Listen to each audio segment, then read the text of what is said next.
Hi everyone, this is Rajaram Ganjukunta. Welcome to my YouTube channel Idioms and Phrases Part 4. Idioms and Phrases మీద నేను already 3 videos చేశాను. ఆ videos links డిస్క్రిప్షన్లో ఇస్తాను, చూడని వాళ్ళు చూడండి. ఈ పార్ట్ 4 వీడియోలో మనం మరికొన్ని ఇడియమ్స్ అండ్ ఫ్రేజెస్ గురించి తెలుసుకుందాము. అట్ సీ అంటే ఏంటి? Used to express a feeling of being lost or confused about a situation. ఏదైనా ఒక పరిస్థితిని అర్థం చేసుకోలేకపోవడము, లేదంటే ఆ పరిస్థితుల్లో మనము గందరగోళంగా భావించడము, అటువంటి సందర్భాల్లో అట్ సీ అనే ఇడియం యూజ్ చేస్తాము. For example, John felt at sea when he was asked to solve a complex math problem that he had never seen before. ఇంతకు ముందెన్నడు చూడని కాంప్లెక్స్ మ్యాథ్ ప్రాబ్లము, కష్టమైన గణిత సమస్యను జాన్కు ఇచ్చినప్పుడు పరిష్కారం సాల్వ్ చేయమని. అప్పుడు జాన్ ఎలా ఫీల్ అయ్యాడు? చాలా గందరగోళంగా భావించాడు. సో తనకు ఇంతకు ముందెన్నప్పుడు ఎదుర్కొని కష్టమైన గణిత సమస్యకు పరిష్కారం కనుగొనడంలో జాన్ గందరగోళంగా భావించాడు. Next, burn the candle at both ends అంటే ఏంటి? To work extremely hard for long hours without getting any rest. విశ్రాంతి తీసుకోకుండా, without getting any rest. To work extremely hard, చాలా కష్టపడి పనిచేయడం. అది ఎలా? ఫర్ లాంగ్ అవర్స్, మనం ఎన్ని గంటలు పనిచేయాలో అన్ని గంటల కంటే ఇంకా ఎక్కువ గంటలు కష్టపడి పనిచేయడము. అటువంటి సందర్భంలో మనము burn the candle at both ends అనే ఇడియం యూజ్ చేస్తాము. For example, John was exhausted because he had been burning the candle at both ends, staying up late to study and waking up early for school. John was exhausted, John చాలా అలసిపోయాడు. Because, ఎందుకంటే he had been burning the candle at both ends, staying up late to study. అంటే రాత్రి చదువుకోవడం కోసం ఎక్కువసేపు మేల్కొని ఉండడము, మరియు waking up early for school, పాఠశాలకు వెళ్ళడానికి త్వరగా మేల్కొనవలసి రావడము. సో రాత్రి ఎక్కువసేపు మేల్కొని చదువుకోవడం మరియు మార్నింగ్ త్వరగా నిద్ర లేవడం వల్ల burning the candle at both ends. So విశ్రాంతి తీసుకోకుండా రాత్రి ఎక్కువసేపు కష్టపడి చదువుతున్నాడు, ఎక్కువ గంటలు కష్టపడి చదువుతున్నాడు, మరియు మార్నింగ్ త్వరగా లేస్తున్నాడు. దానివల్ల చాలా అలసిపోయాడు అనే మీనింగ్లో ఈ ఇడియం యూజ్ చేయడం జరిగింది. Next, at a snail space అంటే ఏంటి? Move very slowly or at a very sluggish speed. చాలా నెమ్మదిగా లేదా చాలా నిదానమైన వేగంతో కదలడము, లేదంటే ఏదైనా పని చేయడము. ఇటువంటి అర్థం వచ్చే సందర్భంలో మనము అట్ ఏ స్నేల్ స్పేస్ అనే ఇడియం యూజ్ చేస్తాము. For example, John completed his homework at a snail's pace, taking him time to understand each problem thoroughly. John completed his homework at a snail's pace. John తన homework పూర్తి చేయడానికి చాలా సమయం తీసుకున్నాడు, లేదంటే చాలా నెమ్మదిగా చేశాడు. వై? ఎందుకంటే taking him time to understand each problem thoroughly. అతను ప్రతి సమస్యను, ప్రతి ప్రాబ్లంను ఆ హోంవర్క్ చేయడంలో క్షుణ్ణంగా అర్థం చేసుకోవడాన్ని ఎక్కువ సమయాన్ని వెచ్చించాడు. సో ప్రతి సమస్యను అర్థం చేసుకొని ఎక్కువ టైం స్పెండ్ చేసి చాలా నిదానంగా హోంవర్క్ అనేది ఫినిష్ చేశాడు. ఓకే. నెక్స్ట్, హార్నెట్స్ నెస్ట్ అంటే ఏంటి? Situation that can cause a lot of trouble or problems. ఏదైనా ఒక పరిస్థితి ఇబ్బందులతో లేదంటే సమస్యలతో నిండి ఉంటే అటువంటి సిచ్యువేషన్ను హానెస్ట్ నెస్ట్ అనేది అంటాం అనమాట. ఈ ఈడియంని యూజ్ చేస్తాం అటువంటి సందర్భంలో. For example, touching his brother's favourite toy without permission was like kicking a హానెస్ట్ nest. It made his brother very angry. Touching his brother's favourite toy without his permission, అనుమతి లేకుండా తన సోదరుడికి ఇష్టమైన బొమ్మను తాకడం వల్ల అతని సోదరుడికి చాలా కోపం వచ్చి ఇబ్బందిలో పడవేసింది. ఓకే, సో ఇలా ఏదైనా ఒక ఇబ్బందిలో పడవేసినప్పుడు అది మనకు హానెస్ట్నెస్ అనేసి ఇడియం యూజ్ చేసి మనము దాన్ని ఎక్స్ప్లెయిన్ చేయవచ్చు అనమాట. ఇక్కడ ఏం చేశాడు, తన సోదరికి ఇష్టమైన టాయ్ని, బొమ్మను అతనికి ఇష్టం లేకుండా, అతని అనుమతి లేకుండా టచ్ చేయడం వల్ల అక్కడ ఇబ్బంది అనేది జరిగిందనమాట. Okay, next, lose the plot అంటే ఏంటి? Someone has become confused and not understanding what's happening. ఎవరైనా అక్కడ ఏం జరుగుతుందో అర్థం చేసుకునే సామర్థ్యాన్ని కోల్పోవడము. అక్కడ మన కళ్ళ ముందు ఏం జరుగుతుందో మనకు అర్థం చేసుకోలేకున్నప్పుడు లాస్ ద ప్లాట్ అనే ఇడియం అనేది యూజ్ చేయడం జరుగుతుంది. For example, when the teacher started talking about advanced math, I totally lost the plot because it was too difficult for me to understand. When the teacher started talking about advanced math, ఉపాధ్యాయుడు కష్టమైన గణిత పాఠాన్ని చెప్పడం ప్రారంభించినప్పుడు I totally lost the plot because it was too difficult for me to understand. నేను పూర్తిగా గందరగోళానికి గురయ్యాను, అంటే పూర్తిగా అర్థం చేసుకునే సామర్థ్యాన్ని కోల్పోయాను మరియు పాఠాన్ని అనుసరించలేకపోయాను. ఓకే, సో ఇలా మనం ఏదైనా ఒక దాన్ని పూర్తిగా అర్థం చేసుకోలేకపోవడం, లేదంటే అర్థం చేసుకునే సామర్థ్యాన్ని కోల్పోవడము, అటువంటి సందర్భాల్లో లాస్ ద ప్లాట్ అనే ఇడియం యూజ్ చేయవచ్చు. Next, to steal someone's thunder అంటే ఏంటి? ఇక్కడ రెండు మీనింగ్స్ ఉన్నాయి ఈ ఇడియంకు కానీ ప్రేజ్ కానీ. Meaning 1, to use someone's ideas without permission and without giving credit to them. అంటే వేరొకరి ఆలోచనలను, ఐడియాస్ను వారి అనుమతి లేకుండా అవి మన ఐడియాస్గా, అంటే వేరొకరు ఏదన్నా మంచి ఐడియా ఉంటుంది వారి దగ్గర, సో అది మన ఐడియాగా వారికంటే ముందే అది ఇంప్లిమెంట్ చేయడము, మరియు ఇది వాళ్ళు ఇచ్చిన ఐడియా అని మనం చెప్పమన్నమాట, అది మన ఐడియానే. సో వారికి క్రెడిట్ ఇవ్వకోకుండా, ఓకే యూజ్ చేసుకున్నారు సరే, బట్ ఇది నా ఐడియా కాదు వేరొకరి ఐడియా అనేది చెప్పమన్నమాట. సో వారి ఐడియాస్ను మనం ఇంప్లిమెంట్ చేసి మనకు గౌరవాన్ని ఆపాదించుకోవడం అన్నమాట. అది ఒక మీనింగ్ వస్తుంది. నెక్స్ట్ మీనింగ్ ఏంటంటే, to take attention away from someone, ఒకరి నుండి దృష్టిని మరల్చడం. అంటే ఏంటి? ఎవరైనా ఒక వ్యక్తిని ఏదన్నా ఒక గొప్ప సక్సెస్ సాధించింటాడు, అతని గురించి అందరు డిస్కస్ చేయడము, లేదంటే అతని మీద ఫోకస్ పెట్టారనుకుంటే, సో ఆ ఫోకస్ను వేరే వైపు దృష్టి మరల్చడం అనమాట. సో అటువంటి సందర్భంలో కూడా మనము టు స్టీల్ సమ్వన్స్ థండర్ అనే ఇడియం యూజ్ చేయవచ్చు. ఫర్ ఎగ్జాంపుల్, ఇక్కడ నేను మీనింగ్ 2 ఉంది కదా, ఈ అర్థం వచ్చే సెంటెన్స్ ఇక్కడ ఇచ్చాను ఎగ్జాంపుల్లో, చూద్దాము. When Tom got a gold star for his drawing, John showed his funny dance moves to steal Tom's thunder.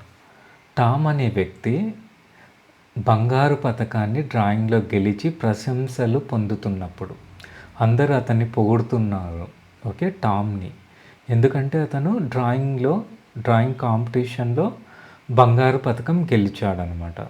So జాన్కి అది ఇష్టం లేదనుకో, ఏం చేస్తాడు, వాళ్ళని డైవర్ట్ చేయాలి, వాళ్ళ దృష్టిని వేరొక దాని మీదకి మరల్చాలంటే జాన్ ఏం చేశాడంటే John showed his funny dance moves. ఓ ఫన్నీ డ్యాన్స్ చేసి అందరి దృష్టిని తన వైపు మరల్చుకున్నాడు. సో అలాంటప్పుడు ఏమంటారు, to steal Tom's thunder. Okay, so ఇలా మనము ఈ ఇడియంను యూజ్ చేయవచ్చు. Next, to get out of hand. To get out of hand అంటే situation is no longer under control. అంటే ఏదైనా ఒక పరిస్థితిని అదుపులో పూర్తిగా ఉంచడానికి ఎంత ప్రయత్నం చేసినా చాలా కష్టతరంగా ఉండడం. ఓకే, అటువంటి సందర్భాల్లో మనము to get out of hand అనే ఇడియం యూజ్ చేస్తాం. For example, the class discussion got out of hand when everyone started talking at the same time. ఏదైనా క్లాస్లో గ్రూప్ డిస్కషన్ ఉందనుకోండి, ఆ గ్రూప్ డిస్కషన్ స్టార్ట్ అయినప్పుడు జనరల్గా ఒకరు చెప్పిన తర్వాత ఒకరు మాట్లాడితే ప్రాబ్లం లేదు, ప్రతి ఒక్కరు చెప్పేది అర్థమవుతుంది మరియు కంట్రోల్లో ఉంటుంది పరిస్థితి అనేది. టీచర్ అనేవాళ్ళు కంట్రోల్ చేయగలరు. కానీ ఒకేసారి అందరూ ఏకకాలంలో ఆ గ్రూప్ డిస్కషన్లో కానీ మాట్లాడడం ప్రారంభిస్తే ఆ పరిస్థితి ఎవరు ఏం మాట్లాడుతున్నారో తెలియదు, చాలా గందరగోళంగా ఉంటుంది. మరియు టీచర్కు ఆ సిచ్యువేషన్ను క్లాస్ను కంట్రోల్ చేయాలంటే అందరూ ఒకేసారి మాట్లాడుతూ ఉంటే చాలా కష్టమవుతుందన్నమాట. అటువంటి సందర్భంలో మనము to get out of hand అనే ఇడియం యూజ్ చేయవచ్చు. Next, an apple of discord అంటే something that makes people fight or argue. ఏదైనా ఒక వివాదానికి దారితీసిన కారణం. ఓకే, సో ఏదైనా పరిస్థితి వివాదానికి దారితీస్తుంది అనుకోండి, ఆ వివాదానికి ఏదైతే దారితీస్తుందో దాని మెయిన్ రీజన్, దాన్ని అన్ యాపిల్ ఆఫ్ డిస్కార్డ్ అనే ఇడియం యూజ్ చేసి చెప్పవచ్చు. For example, the new video game became an apple of discard among the friends as they all wanted to play it first.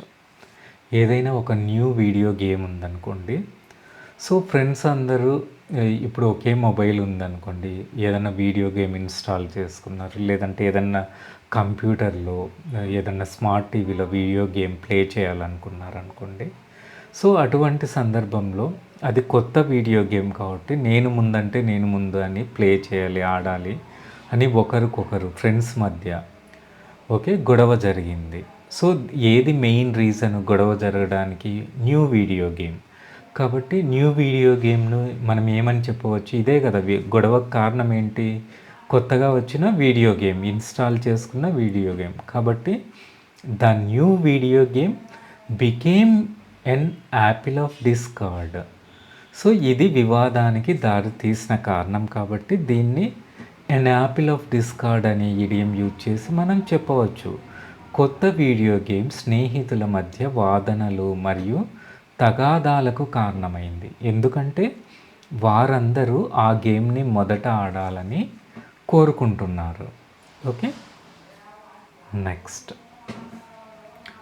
All in one piece అంటే ఏంటి? Safe and అన్హార్మ్డ్. Safe అంటే సురక్షితంగా, అన్హార్మ్డ్ అంటే క్షేమంగా. సురక్షితంగా మరియు క్షేమంగా. For example, Leela's mom told her to be careful while playing in the park to come back home all in one piece. Leela వాళ్ళమ్మ ఆమె ఆడుకోవడానికి పోతూ ఉంటే, సో ఆడుకుండేటప్పుడు పార్క్లో చాలా జాగ్రత్తగా ఉండు మరియు క్షేమంగా సురక్షితంగా ఇంటికి రావాలి అనే ఉద్దేశంతో ఆమె సలహా ఇచ్చింది వాళ్ళమ్మ లీలాకి. So Leela's mom told her to be careful while playing in the park. ఎందుకు? To come back home all in one piece. Leela వాళ్ళమ్మ ఆమె సురక్షితంగా మరియు క్షేమంగా ఇంటికి తిరిగి వచ్చేలా పార్క్లో ఆడుతున్నప్పుడు జాగ్రత్తగా ఉండాలని సలహా ఇచ్చింది. ఓకే, నెక్స్ట్, కట్ కార్నర్స్ అంటే ఏంటి? To do something quickly without following the usual rules or method to save time or money. మనం ఏదైనా ఒక పని చేసేటప్పుడు ఆ పని మనము చాలా త్వరగా, అంటే సమయాన్ని ఆదా చేయడానికో లేదంటే డబ్బును ఆదా చేయడానికో, ఓకే, చాలా త్వరగా చేయడం అనమాట. ఆ చేసేది కూడా ఎలా చేయాలో దానికి కావాల్సిన పాటించవలసిన రూల్స్ కానీ పద్ధతులు కానీ ఏవి ఫాలో అవ్వకుండా ఏదో చేసామంటే చేసాము అనే సందర్భంలో అలా చేస్తే మనము కట్ కార్నర్స్ అనే ఇడియం అనేది యూజ్ చేయవచ్చు. సమయం లేదా డబ్బును ఆదా చేయడానికి పద్ధతులను అనుసరించకుండా ఏదైనా పనిని ఆసక్తి లేకుండా త్వరగా చేయడం. Okay, for example, John tried to cut the corners while doing his homework, so he made a lot of mistakes. అంటే ఇప్పుడు John tried to cut the corners while doing homework చేసేటప్పుడు జనరల్గా పిల్లలు ఎలా చేస్తూ ఉంటారు హోంవర్క్, ఏదన్నా ఆడుకోవాలో లేదంటే ఏదన్నా పని ఉన్నప్పుడు లేదంటే ఏదన్నా టీవీ చూడాలనుకోండి, త్వరగా హోంవర్క్ ఫినిష్ చేయాలనుకుంటారు. సో దానివల్ల చాలా తప్పులు చేస్తారు. త్వరగా హోంవర్క్ ఫినిష్ చేయాలంటే ఏ పద్ధతులు దానికి రూల్స్ ఫాలో అవ్వరు అనమాట. ఏదో చేసామంటే చేసామని చేసేసి అక్కడికి అయిపోయి చేస్తారనమాట. సో అలా చేస్తే ఏమవుతుంది, హోంవర్క్ మిస్టేక్స్ ఎక్కువ జరగడానికి అవకాశం ఉంటుంది. కాబట్టి అటువంటి సందర్భంలో జాన్ అన్ని పద్ధతులను అనుసరించకుండా త్వరగా తన హోంవర్క్ చేయడానికి ప్రయత్నించాడు. కాబట్టి అతను చాలా తప్పులు చేశాడు. Okay, next, no pain no gain అంటే ఏంటి? You have to work hard in order to achieve success or make progress. మీరు ఏదైనా సాధించాలంటే లక్ష్యాన్ని, లేదంటే ఏదైనా ఒక పనిలో ప్రోగ్రెస్ సాధించాలంటే, పురోగతిని సాధించాలంటే జస్ట్ గమ్మును కూర్చుంటే అయిపోదు కదా, కష్టపడి పని చేయాలి. కష్టపడి పని చేస్తేనే మీరు లక్ష్యాన్ని సాధించవచ్చు, ఏదైనా పురోగతిని సాధించవచ్చు మీ పనిలో. So no pain no gain. Okay, so for example, if you want to become a better swimmer you have to practise regularly. Remember, no pain no gain. If you want to become a better swimmer అంటే ఏంటి? బాగా ఈత నేర్చుకొని ఈత కొట్టే వాళ్ళను swimmer అంటారు. Okay, వాళ్ళకు చాలా ఎక్స్పర్టైజ్ ఉంటారు స్విమ్మింగ్లో. సో అలా నువ్వు బెటర్ స్విమ్మర్గా నువ్వు మారాలంటే ఏం చేయాలి? ఖచ్చితంగా రెగ్యులర్గా ప్రాక్టీస్ చేయాలి. Okay, you have to practise regularly. క్రమం తప్పకుండా సాధన చేయాలి. Remember, no pain no gain. So ఏదైనా పనిలో విజయం సాధించడానికి ఏం గుర్తుపెట్టుకోవాలి మనము? కష్టపడి పని చేయడం చాలా అవసరమని గుర్తుపెట్టుకోవాలి. నెక్స్ట్, పామీ డేస్ అంటే period of great success or happiness. సంతోషకరమైన లేదా విజయం సాధించిన రోజులు అంటే ఏంటి? ఇప్పుడు మనం ఏదైనా డిస్కస్ చేసేటప్పుడు గతంలో జరిగిన ఏదైనా సంతోషకరమైన పీరియడ్ ఉంటుంది, హ్యాపీ డేస్, వాటి గురించి ఎక్స్ప్లెయిన్ చేయడానికి, లేదంటే మంచి సక్సెస్ ఉన్న రోజులు వాటి గురించి ఎక్స్ప్లెయిన్ చేయడానికి పామీ డేస్ అనే ఇడియం అనేది యూజ్ చేస్తాము. For example, my grandmother often tells me about the palmy days of her childhood when she and her friends would play outside until the sunset. My grandmother often tells me about the palmy days of her childhood. మా అమ్మమ్మ తను తరచుగా నాతో చెప్తూ ఉండేది తన సంతోషకరమైన చిన్ననాటి రోజుల గురించి. ఎలా చెప్తుంది, ఏం చేస్తుందని? when she and her friends would play outside until the sunset. సూర్యుడు అస్తమించే వరకు ఆమె తన స్నేహితులతో కలిసి బయట ఆడుకునేది అనేసి ఆ సంతోషకరమైన చిన్ననాటి రోజుల గురించి తరచుగా చెప్పేది.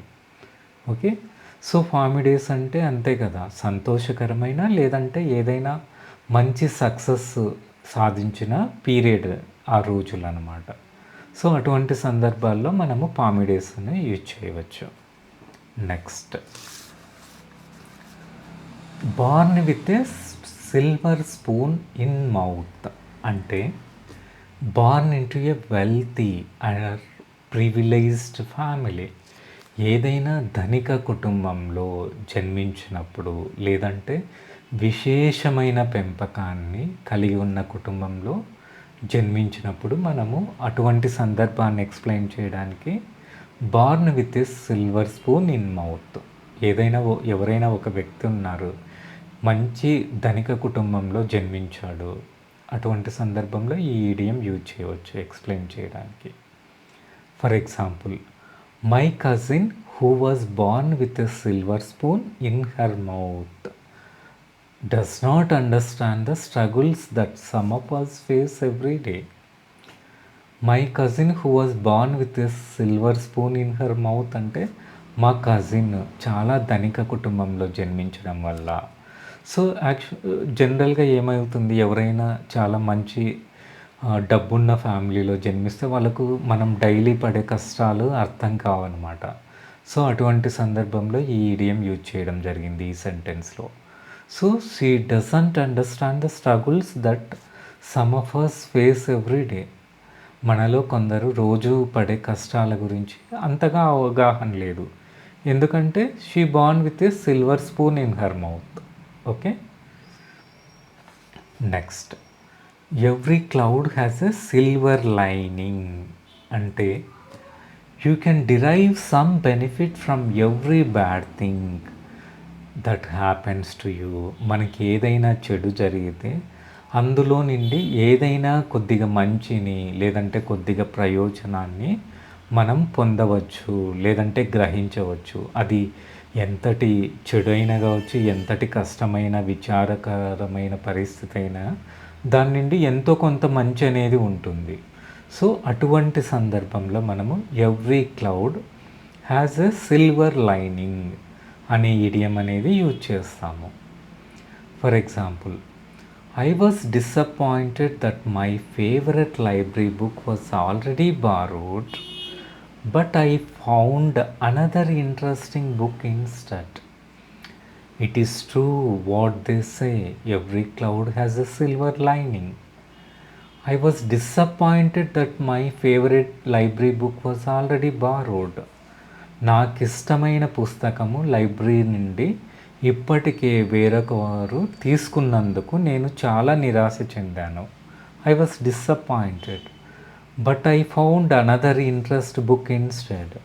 కానీ నేను అనుకున్న పుస్తకము, ఆశించిన పుస్తకము దొరకనప్పటికీ ఇంకొక ప్రయోజకరమైన పుస్తకాన్ని కనుగొనగలిగాను. కాబట్టి ఈవెన్ తను అనుకున్న బుక్ దొరకనప్పటికీ దానివల్ల ఇంకా అంతకంటే బెటర్ది దొరికింది. సో అందువల్ల ఇక్కడ ఏం చెప్తున్నారు సెంటెన్స్లో, it is true what someone say what they say. ఎవరన్నా వేరే వాళ్ళు చెప్పినారు ఆల్రెడీ అనుకోండి వీళ్ళకు, నేను అప్పుడు ఫీల్ అవుతున్నాను అనమాట. ఏమని ఫీల్ అవుతున్నాను, వాళ్ళు చెప్పారు నిజంగానే. ఏదైనా మనకు ఒక ఇబ్బంది ఎదురైతే దానికంటే ఇంకా బెటర్ ఆపర్చునిటీ ఇంకా వస్తుంది, దానికంటే బెటర్గా మనం ఏదైనా ప్రయోజనం పొందవచ్చు. ఎందుకంటే ఆల్రెడీ తను అనుకున్న బుక్ కంటే ఇంకా బెటర్ పుస్తకం అనేది, మంచి పుస్తకం ఇక్కడ దొరికిందనమాట. కాబట్టి ఈ సిచ్యువేషన్లో every cloud has a silver lining అనే ఈడియం యూజ్ చేసి మనం చెప్పాము. నెక్స్ట్, ఫెయిర్ వెదర్ ఫ్రెండ్స్ అంటే ఏంటి? A person who is only a friend during good times but not in the times of trouble. చాలామంది అంటే కొంతమంది ఫ్రెండ్స్ ఉంటారు, మనం కూడా మన లైఫ్లో చూసి ఉంటాము. సో వాళ్ళు మనము బాగా అంటే మనం హ్యాపీగా ఉన్నప్పుడు లేదంటే మన దగ్గర ఏదన్నా వాళ్ళకు బెనిఫిట్ కావాలనుకున్నప్పుడు మాత్రమే వాళ్ళు మనతో చాలా మంచిగా స్నేహంగా ఉంటారు.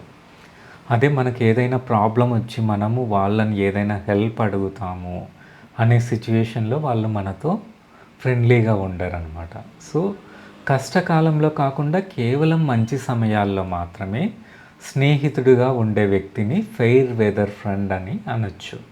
For example, Leela is nice to me when I have a candy, but she's not nice when I don't. She's a fair weather friend. Leela is nice to me when I have a candy. నా దగ్గర మిఠాయి ఉన్నప్పుడు మాత్రమే లీలా నాతో స్నేహపూర్వకంగా ప్రవర్తిస్తుంది. But she's not nice when I don't. నా దగ్గర క్యాండీ లేనప్పుడు, నా దగ్గర స్వీట్ లేనప్పుడు, మిఠాయి లేనప్పుడు ఆమె నాతో స్నేహంగా ఉండదు. ఓకే, సో ఆమెను ఏమనొచ్చు? She is a fair weather friend అని అనొచ్చు. అంతే కదా, చిన్నపిల్లలు ఎలా ఉంటారు జనరల్గా, వాళ్ళ దగ్గర ఏదన్నా స్వీట్స్ కానీ ఏదన్నా తినేది ఉన్నప్పుడు చాలా క్లోజ్గా ఫ్రెండ్లీగా మాట్లాడతారు. సో వాళ్ళ దగ్గర ఏమీ తినడానికి లేదన్నప్పుడు ఓకే, వాళ్ళని ఇగ్నోర్ చేసేసి మళ్ళీ వేరే వాళ్ళతో ఉంటారు. ఓకే, అటువంటి సందర్భంలో ఇక్కడ ఫెయిర్ వెదర్ ఫ్రెండ్ అని యూజ్ చేయడం జరిగింది. Next, don't pull all your eggs in one basket. అంటే one should not risk everything by concentrating all resources or efforts in one area. అంటే మన అన్ని ప్రయత్నాలు, అంటే మనకు చేయవలసిన అన్ని ప్రయత్నాలను కేవలం ఒక అవకాశంలో ఉపయోగించడం చాలా ప్రమాదకరం, చాలా రిస్క్. అట్లా చేయకూడదు అనే సందర్భంలో ఈ ఈడియం యూజ్ చేస్తాము. ఓకే, బికాస్ ఎందుకు చేయకూడదు? ఎందుకంటే మన ప్రయత్నాలన్నీ ఇప్పుడు నీవు ఒకే టార్గెట్ ఉందనుకోండి, సో నీకు మల్టిపుల్ ఆప్షన్స్ ఉంటాయి, కానీ మీరు అన్ని ఆప్షన్స్ ఉపయోగించకుండా కేవలం ఒక ఆప్షన్ మాత్రమే యూజ్ చేసుకొని సెలెక్ట్ చేసుకొనేసి దాని మీదే మీ ఎఫర్ట్స్ అన్నీ పెట్టారనుకోండి, ఒకవేళ ఆ ఆప్షన్ సక్సెస్ అవ్వలేదంటే మీ ప్రయత్నాలన్నీ వృధా అవుతాయి. ఆల్రెడీ మీకు టైం కూడా వేస్ట్ అయిపోతుంది. మళ్ళీ మీరు వేరే అవకాశాన్ని యూజ్ చేసుకోవడానికి ఛాన్స్ ఉండదన్నమాట. సో అలా మనము అన్నిటినీ కోల్పోయే అవకాశం ఉంటుంది, మన ప్రయత్నాలు, మన ఎఫర్ట్స్ అన్నిటినీ. ఎందుకంటే అక్కడ ఫెయిల్ అయ్యాము, ఎందుకంటే మనము ఒక అవకాశం మీదనే మనం ఫోకస్ చేసామన్నమాట. సో అది రాలేదంటే ఇంకా మనం అన్నిటినీ కోల్పోయినట్లే అనమాట. Okay, for example, my friend decided to put all his eggs in one basket by only applying to Harvard university, but luckily he was accepted. My friend decided to put all his eggs in one basket by only applying to Harvard University. Harvard university అనేది ఒక చాలా మంచి university. Okay, so ఫారిన్లో ఉండే university, అక్కడ చదువుకోవాలనే ఆశతో ఇంకా వేరే యూనివర్సిటీకి ఏ దానికి అప్లై చేయకుండా రిస్క్ చేసి నా ఫ్రెండ్ ఓన్లీ ఆ యూనివర్సిటీకి మాత్రమే అప్లై చేశాడు. ఓకే, సో ఆ యూనివర్సిటీలో సీట్ రాకుంటే ఏమవుతుంది? సో ఇంకా ఏ యూనివర్సిటీకి కూడా అతను అప్లై చేయలేడు, ఆల్రెడీ టైం అయిపోతుంది, అప్లై చేయడానికి టైం ఉండదన్నమాట. ఓకే, సో ఇక్కడ ఏం చేశాడు? రిస్క్ చేసి తన ఎఫర్ట్స్, తను ఓన్లీ ఒక హార్వర్డ్ యూనివర్సిటీని ఫోకస్ చేసి to put all his eggs in one basket. Okay, దానికి మాత్రమే అప్లై చేశాడు. But luckily he was accepted. నా స్నేహితుడు ప్రత్యామ్నాయాలను, అంటే ఆల్టర్నేటివ్ కాలేజెస్, యూనివర్సిటీస్ను పరిగణనలోకి తీసుకోకుండా రిస్క్ తీసుకొని హార్వర్డ్ విశ్వవిద్యాలయానికి మాత్రమే దరఖాస్తు చేసుకున్నాడు. కానీ అదృష్టవశాత్తు అతని అప్లికేషన్ను యాక్సెప్ట్ చేశారు కాబట్టి అతని ప్రాబ్లం లేదు, లేకుంటే రిస్క్ అయ్యేది. ఓకే, సో ఇలా మనము ఈ ఈడియంని యూజ్ చేయవచ్చు. Next, at the drop of a dime. అంటే to do something instantly or without any hesitation. ఏదైనా ఒక పని ఇన్స్టంట్, తక్షణము, ఎటువంటి సంకోచము, హెజిటేషన్ లేకుండా ఏదైనా చేయడము, అటువంటి సందర్భంలో at the drop of a dime అనే ఈడియం యూజ్ చేస్తాము. For example, John is so helpful, he will come to your aid at the drop of a dime. అంటే జాన్ చాలా సహాయకారిగా ఉంటాడు. John is so helpful. అతను మీకు సహాయం చేయడానికి తక్షణమే, వెంటనే, ఎటువంటి సంకోచం లేకుండా చేస్తాడు. He will come to your aid at the drop of a time. Okay, next smell the rat. Smell the rat అంటే ఏంటి? Begin to suspect that something is wrong or that someone is being dishonest. మనం ఏదైనా ఒక సిచ్యువేషన్లో తప్పు జరుగుతూ ఉంది, లేదంటే తప్పు జరిగిందని అనుమానించడం స్టార్ట్ చేయడము, లేదంటే ఎవరైనా ఒక వ్యక్తి డిస్హానెస్ట్గా ఉన్నాడనేసి అనుమానించడం స్టార్ట్ చేయడము. Begin to suspect. ఓకే, ఏదో తప్పు జరిగిందని, లేదంటే ఎవరైనా కపటంతో, డిస్హానెస్ట్గా, మోసంతో వ్యవహరిస్తున్నారని అనుమానించడం ప్రారంభించడం. ఓకే, ఇటువంటి సందర్భంలో స్మెల్ ద ర్యాట్ అనే ఫ్రేజ్ను లేదంటే ఇడియంని యూజ్ చేస్తాం. For example, when the teacher saw the two friends whispering during the test, she started to smell a rat and asked them to stop. When the teacher saw the two friends whispering during the test. పరీక్షలో ఇద్దరి స్నేహితులు, two friends whispering during the test, గుసగుసలాడుకోవడం చూసిన teacher. వారి ప్రవర్తన అనుమానాస్పదంగా ఉందని పరీక్ష రాయడం ఆపమని వారిని కోరింది. She started to smell a rat. So she started to suspect ఏదో సంథింగ్ ఈజ్ రాంగ్. అక్కడ ఏదో వాళ్ళిద్దరు ఎగ్జామ్లో ఫ్రెండ్స్ మాట్లాడుతూ ఉంటే అంటే వాళ్ళు కాపీ కొడుతున్నారని, లేదంటే ఏదైనా అక్కడ తప్పు జరుగుతూ ఉందనేసి సస్పెక్ట్ చేసి వారిని ఎగ్జామ్ రాయడము ఆపమని కోరింది. Okay, next an apple of eye అంటే person or thing that someone extremely fond of them. ఏదైనా ఒక వస్తువు మీకు చాలా ఇష్టంగా ఉంటుంది, లేదంటే ఎవరైనా ఒక వ్యక్తి చాలా ముఖ్యమైన వ్యక్తి. ఓకే, సో అలా ఎవరైనా మనకు చాలా ముఖ్యమైన వ్యక్తిని కావచ్చు, చాలా ఇష్టమైన వస్తువును కావచ్చు, మనము చెప్పడానికి ఎన్ యాపిల్ ఆఫ్ ఐ అనే ఇడియం యూజ్ చేయవచ్చు. For example, the old watch was the apple of his eye as it had been passed down from his grandfather. Old watch చాలా పాత గడియారము, was the apple of his eye తనకు అత్యంత విలువైనది, చాలా ఇష్టమైనది. ఎందుకంటే it had been pass down from his grandfather. ఎందుకంటే ఆ పాత గడియారం ఓల్డ్ వాచ్ తన తాత నుండి పొందినది కాబట్టి అతనికి తన జ్ఞాపకాలలో అత్యంత విలువైనది మరియు ప్రత్యేక స్థానాన్ని పొందింది అన్న మీనింగ్లో మనం ఇక్కడ యాపిల్ ఆఫ్ హిస్ ఐ అనే ఇడియంని యూజ్ చేయడం జరిగింది.